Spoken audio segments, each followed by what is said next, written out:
Hi friends, ఈరోజు మనం ఒక కొత్త రెసిపీ చేసుకుంటున్నాము. అదేంటంటే అరిటాకు తావా ఫిష్ ఫ్రై అనేది ఇప్పుడు చేసుకుంటున్నాము. దానికి కావాల్సిన ఐటమ్స్ ఏమేమో చూస్తాం రండి. కట్ చేసి కడిగి పెట్టుకున్న ఫిష్, శొంఠి వెల్లుల్లి పేస్ట్,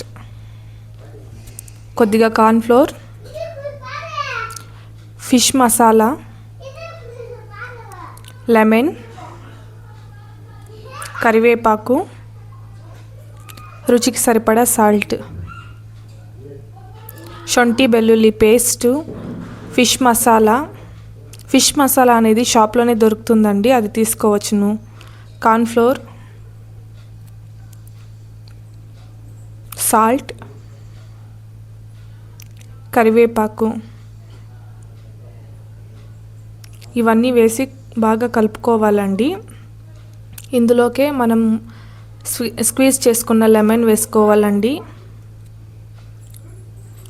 ఇది మరీ గట్టిగా ఉంటే కొద్దిగా ఆయిల్లో లేదా వాటరో యాడ్ చేసుకోవచ్చండి, ఏం ప్రాబ్లం లేదు. ఎందుకంటే ఫిష్కి అంతా మసాలా పట్టాలి కాబట్టి. దీన్ని అంతా బాగా కలుపుకోనాలండి, ఎక్కడ ఉండలు లేకుండా కలిపి ఒక 1 అవర్ 2 అవర్స్ ఊరబెట్టాలండి ఫిష్ని ఇందులో కలుపుకొని. ఎందుకంటే ఇందులో ఉన్న మసాలా అనేది అంతా పట్టాలి కాబట్టి ఫిష్కు. దీన్ని అలాగే రోస్ట్ అన్న చేసుకోవచ్చు ప్యాన్ మీద, లేకపోతే అరిటాకులో అన్న రోస్ట్ చేసుకోవచ్చు అండి. ఫిష్ని క్లీన్గా వాష్ చేసుకోవాలండి, స్మెల్ అంతా పోయే వరకు.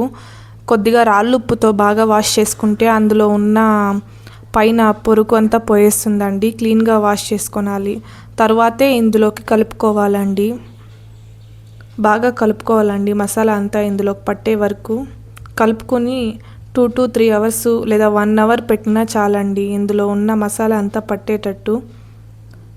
నేనైతే ఫ్రిడ్జ్లో పెడుతున్నాను కాబట్టి అట్లీస్ట్ 1 అవర్ పెట్టానండి నేను. తర్వాత అరిటాకు బాగా వాష్ చేసుకొని అందులోకి కొద్దిగా ఆయిల్ యాడ్ చేసుకోవాలండి అరిటాకు చుట్టూ. ఎందుకంటే బిన్న ఆకు అనేది చినిగిపోకుండా లేదా బిన్న కాలిపోకుండా ఉంటుందండి. ఇందులోకి ఫిష్ మనము పెట్టి, నేను పుల్లలు పెడుతున్నానండి, అరిటాకు ఓపెన్ కాకుండా పుల్లలు గుచ్చి పెట్టాను.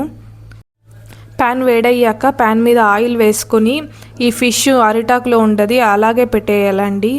కొద్దిసేపు స్లిమ్లో పెట్టుకొని 5 minutes అటు సైడు ఇటు సైడు కాల్చుకోవాలండి.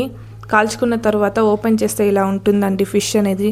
చాలా టేస్టీగా ఉంటుందండి, ఒకసారి మీరు ట్రై చేయండి.